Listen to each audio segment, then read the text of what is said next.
Hey there. Welcome to Lead Fearlessly, Strategies of Confident Women Leaders, the podcast that will empower you to unleash your inner strength and embrace leadership with confidence.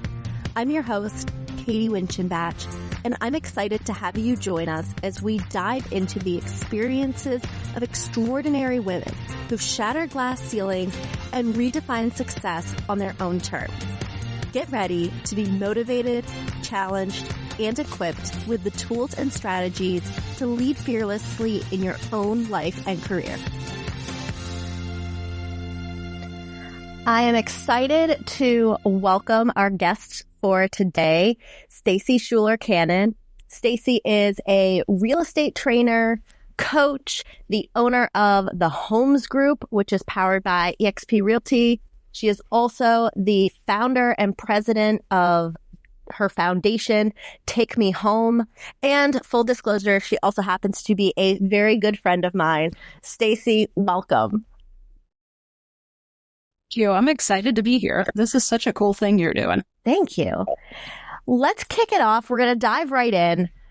You have a really impressive, winding story of how you got to where you are today. Tell us a little bit about that.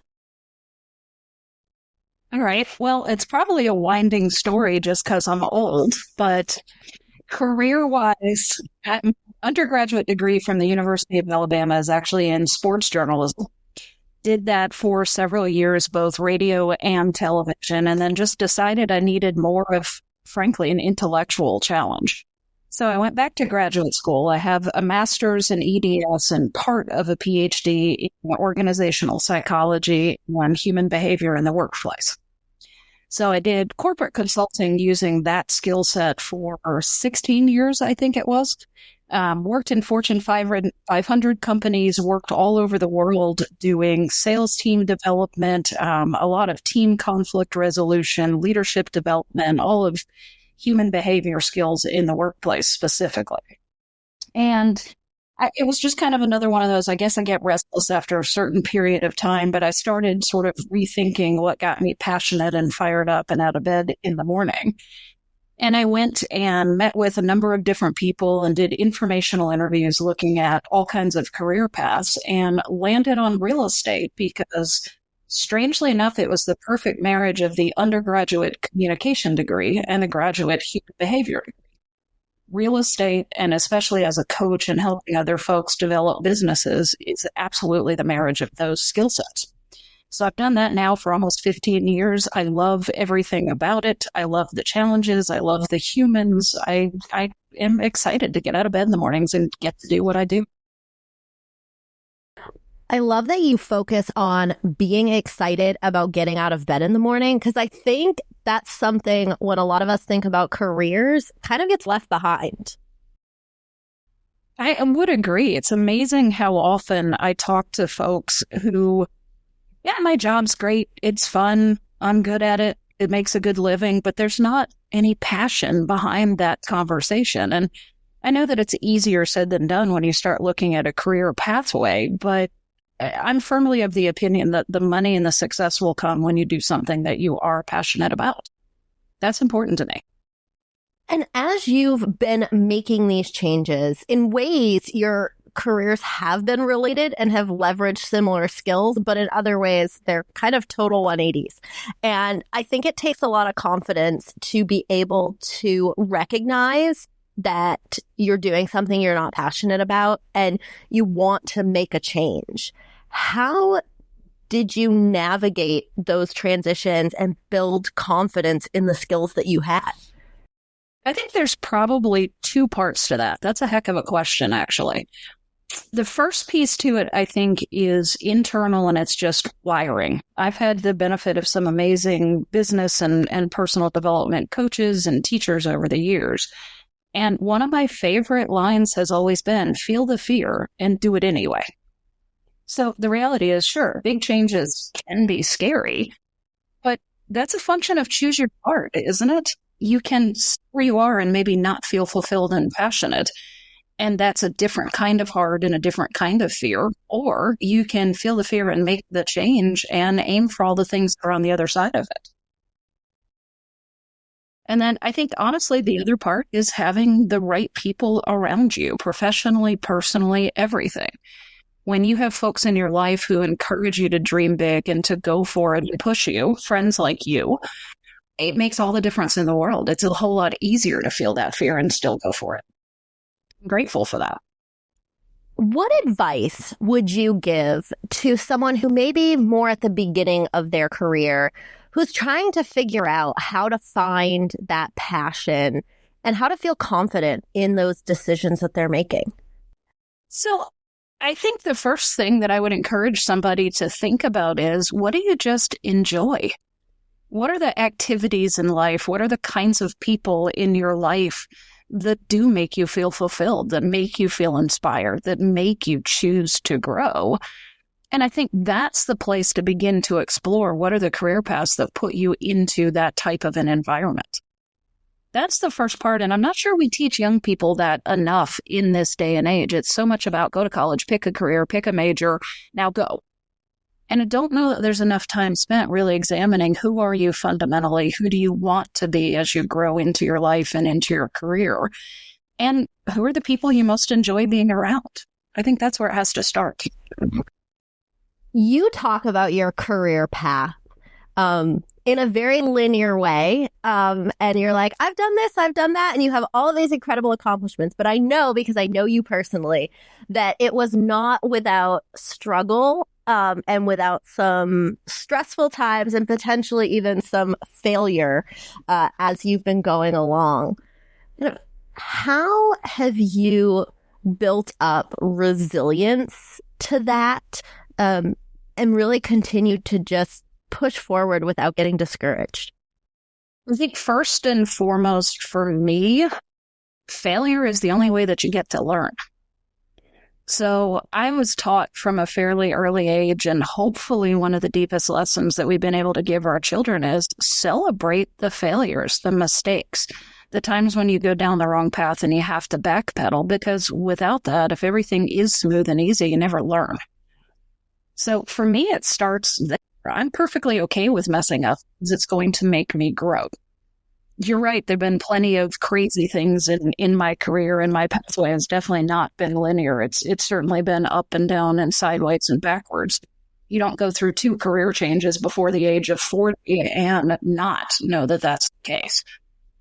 But it's a function of back up, sit down, look at the lessons learned, and then figure out how to apply them. I think that's where resilience comes from, at least for me.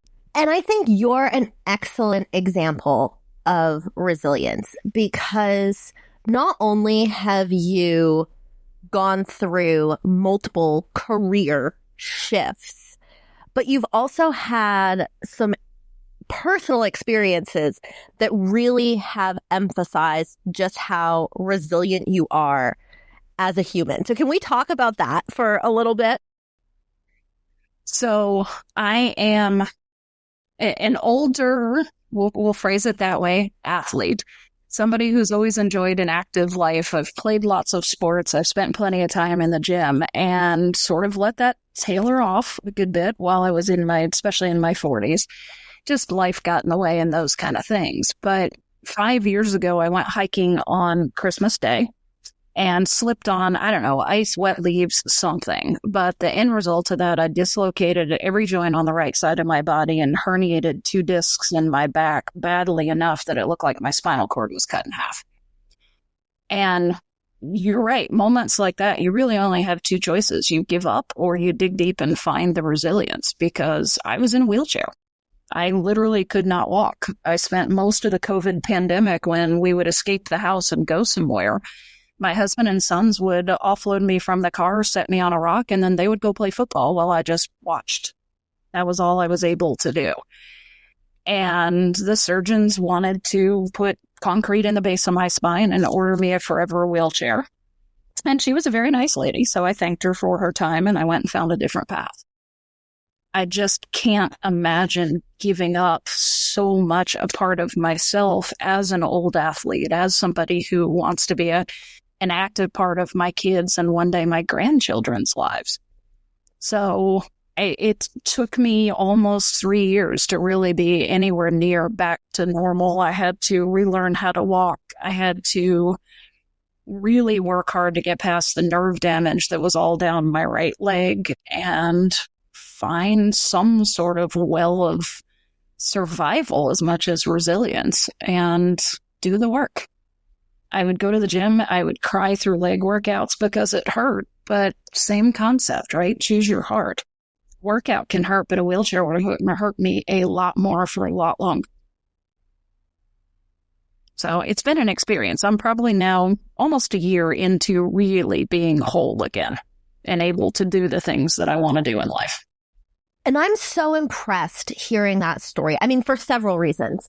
But one of the things that really stands out to me is that you advocated for yourself. You knew what you wanted to get out of it. You knew it would be hard, but instead of listening to that initial surgeon's recommendation, you went for it. You were like, thank you, but I see something different for me. And I think that is really incredible. It's been a process, right? I mean, you do know because you've been present for part of it in my life. You know how hard it's been. And even before we got to know each other, it was a heck of a lot harder. But I had to look down the road and see who I really wanted to be. And I couldn't even begin to picture a wheelchair as a part of my life. So it's absolutely been hard. I'm only human. I've had plenty of nights of crying myself to sleep at night and wondering if I was insane for trying to get past this the way that I chose to. And I think anything major in life we tackle, whether it's personal, professional, relationships, it doesn't make any difference. We're all going to have those dark nights of the soul, and it's the choice we make for what the next step is that gets us there. And I think it's really important to highlight, because I'm going to brag on you here a little bit. Not only are you not in a wheelchair, but you are a pageant competitor. You are training for bodybuilding competitions. I mean, you are really totally taking it to areas that I'm sure years ago you weren't even sure would be possible. I definitely wasn't sure that kind of thing would be possible after I got hurt, but honestly, even if I go back 10 years ago, I never would have imagined it. For better or worse, I'm wired like a redhead. It is absolutely go big or go home. And for me, at least, the pageant stuff was about putting heels on and getting back on stage and proving to myself I can do it. It was about the public speaking and the community components of it. And the bodybuilding is about really proving to myself that I can achieve something extraordinary regardless of what that surgeon said. I don't do well without a big challenge in front of me. I was just about to say, one of the themes that I see as we're talking is you really embrace challenge head on. And I think that is a mindset that you've cultivated over the years. And I think that's something really important for young women who are looking to advance professionally, personally, keep developing. I think you have to be willing to see challenges in the way that you do, Stacey, and see it as something to really go for. I think a lot of people would be nervous about that. Do you have any tips for people who are kind of trying to get comfortable with being uncomfortable? I think it goes back to what we talked about a few minutes ago. Find your passion. If you're passionate about something you're chasing, whether it's a small goal, I just want to be able to wear high heels again and not fall on my face. That's where it started. If it's a huge goal, at 51 years old, I want to get on stage in a fitness competition in a very tiny bikini, which is terrifying. Grow a business, create a life, make a marriage. Again, it's the same concept, I think. Who do you want to be in the next steps in your life? And what are the things that have the most meaning for you? Because then the challenges don't feel like challenges. It's just a part of the process to get there. And I mean, I'm not going to lie, the redhead gene is certainly a part of it. I'm pretty contrary. There is literally a sign over my desk that I'm looking at right now that says, they told me I couldn't, so I did. I like that. I think that 100% describes you to a T. I think to some degree it describes every woman in this day and age, doesn't it? We're still in a place where we're figuring out our power. We're figuring out our success, our strength, our way of doing things as women leaders, especially when you're talking about a podcast like this. We're going to hear no. I think every leader does, right? Regardless of male, female, whatever. But it's choosing not to listen to those no's that creates extraordinary success in life. You always find somebody to tell you no. You will. And I think you touched on this earlier, and I want to circle back to it now, community and finding your people. Because you're 100% right that you always find people who will say no. And I do think it's really important to find people who will encourage you to follow your passion and uplift you while you're doing things. I agree wholeheartedly. I mean, listen, it's kind of a pithy saying, but it's true. You're the average of the 5 people you spend the most time with. So if we sit down and really examine our circle, people who are around us, I think your phrasing is right. The question to ask is, do these people uplift me? Do they challenge me, which makes it easier to embrace and work through other challenges in life? Do they make me a better human being, or is it somebody who's going to pull me backwards? And I get it. That's easier said than done, right? And especially when you're still young and figuring those kinds of things out. But it really does matter who you surround yourself with. And are they actively invested in making you a better human? Or are they folks who are just going to hold you back? And I mean, I hate to say it, but if they're holding you back, why are they still in your life? You know, that's so funny. I have never heard that saying before about the 5 people closest to you, but I love that. Like, I think that is a great exercise for all of us to take a minute and actually evaluate who we're spending our time with in that way. I think so. I think it makes all the difference in the world, right? When you ask anybody about how do you work your way through challenges, how do you develop resilience, how do you create a career path, any of those things, aren't the people around you a humongous part of that? Aren't they just intimately embedded in those journeys in our lives? I think it's a powerful exercise to look at who you're surrounded by and why. That's the important part. And I think, too, we think about it a lot in the sense of mentorship. Who are our mentors? Who are the people in our professional sphere who are helping guide us? But I like that when we were talking about this, you didn't say, look at the 5 people at work that you spend the most time with. It's look at the 5 people in general, because it is important to have solid people at work that are mentoring you in a professional capacity. But it's also really important, I think, to have those people outside of work too, because it's not just those mentors that are making the impact. Agreed. I mean, we absolutely need mentors. We should have them for whatever we're doing at work and career path. But here's the thing. As humans, we go to work. We don't work and then figure out how to be humans, right?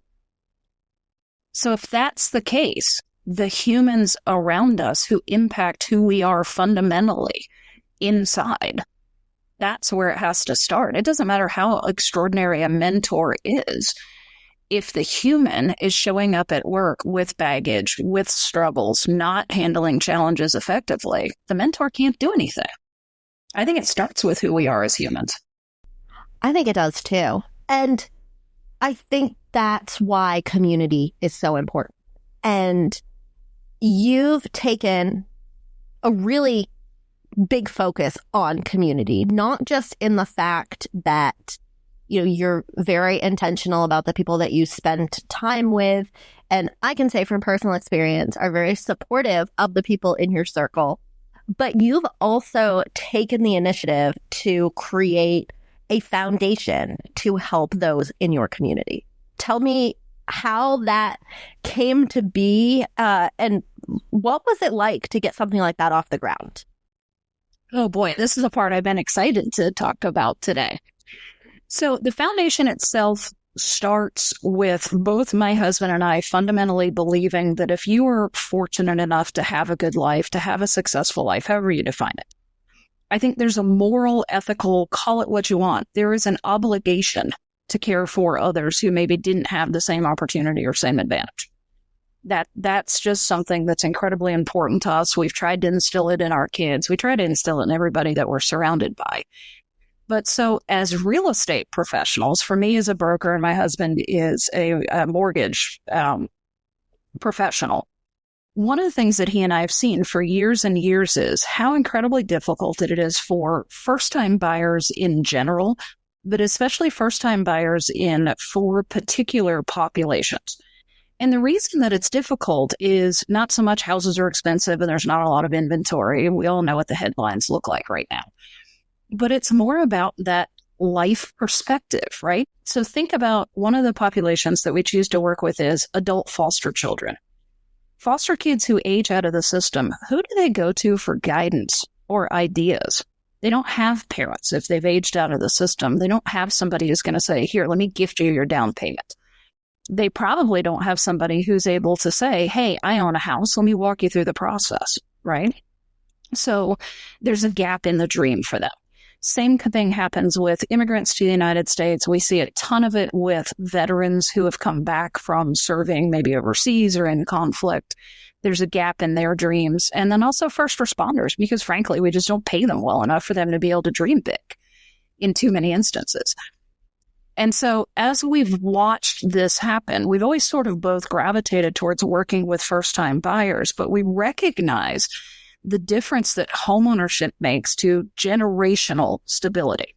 And what I mean by that is worldwide, families that own a home are passing down a set of values, a particular experience, and even sometimes the home itself, the actual asset.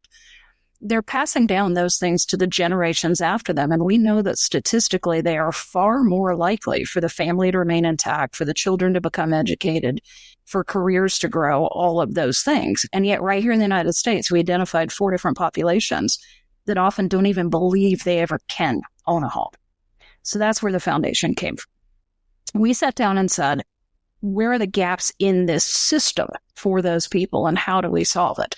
And so we really have 2 specific tenets that are already in place and a third one that's coming with Take Me Home. First one is actually financial readiness, education, coaching, support, guidance. We've been fortunate enough. We've already had 4 families now that we've put into homes who've been able to work their way through it. One of them actually worked with the financial readiness guys for nearly 2 years. Wow, get this. They were living in their car, mom, dad, and 2 little boys. Homeless, did the work, followed the coaching. They are now in their forever home. And I still ugly cry every time I think about taking them to the driveway after we closed on that house. It made all the difference in the world for that family. We have another family that immigrated here from Latin America, and he was an attorney at home, and they didn't transfer his credentials here. So it took a while to get them ready. They had to save up money. They're in a forever home, and they're getting started actually thinking about investing in real estate now to help other families. So the first tenet for us was that financial readiness, the coaching, the support, the facilitation. And I mean, frankly, some of it is almost just emotional counseling. Hey, I get it. This is hard. You're trying to do something that will change your life. So that's the first piece. The second piece, just this year, we've embarked on a capital fundraising campaign that we're just launching. The intent is that we will be able to put a minimum of 10 families into homes by the end of this year with down payment assistance grant money that is not repayable. We want to be able to straight up make a difference and remove the financial impediment for those families. And then in the long run, we actually will kind of a mixture of 2 possible pathways. One would be to partner with apartment complexes and things like that, and or actually build a tiny home community where our constituents who are working through the financial readiness process can apply and live either significantly reduced rent or ideally, if we can get the funds in place, rent free while they're getting ready for their home ownership. So that's what Take Me Home does. And I know I talk way too much about it. I'm passionate about it and excited about the people we're going to be able to impact. I love that because I love hearing the passion in your voice when you talk about it. And correct me if I'm wrong. Before you started this foundation, you didn't have a lot of experience in the nonprofit sector. Not like this. No, gosh, I'm learning every single day all the stuff I don't know about how to launch a capital fundraising campaign. And we did have to go find a mentor. And we've got some amazing people on the board of directors who've got different experiences. And all of it is learning and growing because we had to go through the process of applying for 501c3 status. I mean, I knew how to create a business, even a nonprofit entity. I've certainly done that kind of thing before, but it's all been a lot of moments of having to say, wow, I have no earthly idea who in our circle does. It's too important to not do that. How does that feel to go into a space where you're thinking, I have no earthly idea how to do this. I need to find people who know how to do this. And I have this really huge goal.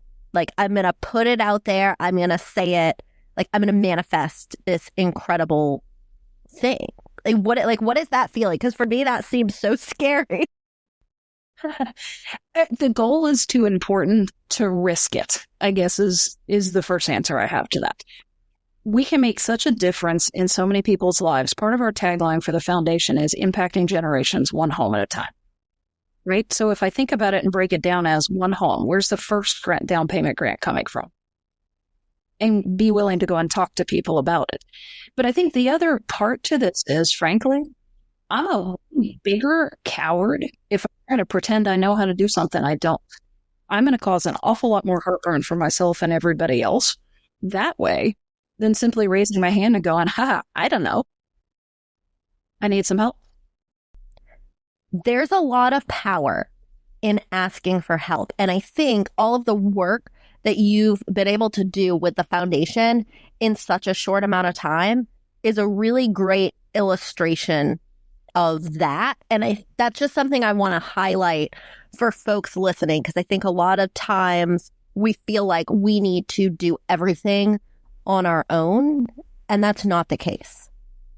Absolutely, it's not. And you're right. I think there's a lot of pressure on us as humans in general, but I think women and leaders in particular, that to allow one crack in the armor, one moment of I don't know is going to mean that we're going to crumble.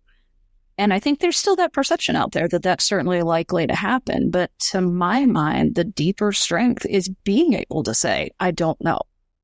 Who does? And I mean, we all know there's strength in numbers. We all know that a team is going to get us further. And I think there's a freedom in embracing a willingness to say it's going to take all of us. Mm-hmm. Mm-hmm. And you can accomplish so much working together in a team. And I think just remembering that it's not, like you said, it's not a weakness. It's a strength to be able to ask questions and ask for help, because you learn so much when you do that. Absolutely. And I mean, frankly, I'm not nearly bright enough or experienced enough to have all the answers. I haven't lived long enough yet. Don't think I ever will. If I ever stop learning, I'm going to be far more worried. And I'd much rather, again, we're coming back to who are the people you surround yourself, right? So the people who are, thank goodness, around me with respect to this foundation all have different strengths, different connections, different wheelhouses. And it's amazing. Like, we even get into arguments sometimes in the board of directors meetings because everybody's so passionate about what we're trying to achieve and we're all coming at it from a different space. And you know what, honestly, after those kind of heated discussions, that's usually when we get to the best answer. All of those perspectives coming together is incredibly valuable. And that's why diversity in leadership is so important. Getting all of those different ideas, all of those different perspectives, and being able to have those discussions that really drive us to the best results. Yeah, definitely. I mean, that's, I think, with a foundation, with a business, with even just life. That's no one person is ever going to have all the answers, know the best way, know the right way. And I think anybody who tells you that they do is lying to themselves too. So raise your hand and say, I don't know. It's the only way you grow. So Stacey, looking back on the foundation, your career, your accident, everything that you've learned over this time period, if you had to give one piece of advice to your younger self when you were just starting out, what is that critical thing that you would want to share? You didn't come this far to only come this far. Keep going.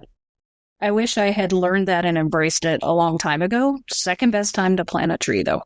You didn't come this far to only come this far. Keep going in every aspect of life. That's the way through. I love that. Stacey, thank you so much for joining us today. This was an amazing conversation. Thank you. I've enjoyed it. I'm very grateful for the opportunity to come and chat. I love what you're doing with Lead Fearlessly and all of the things you do to encourage women leaders. It's inspiring. You're one of my people that makes me better. As you are one of my people. And that's why we're able to do some really, really cool things together. You can find information on Stacey's foundation, Take Me Home, at takemehomenow.org. The link is right in the show notes. And we also have a link to her LinkedIn, so you can send her a connection request. Thanks for tuning in to Lead Fearlessly, Strategies of Confident Women Leaders. If you've been inspired by today's episode, don't keep it to yourself. Share this episode with a friend who could use a confidence boost. Remember to subscribe so you won't miss out when we drop our next season. And if you found our conversations valuable, please leave us a 5-star review. Your support helps us continue to amplify the voices of incredible women leaders and inspire more fearless female trailblazers. We'll see you next time.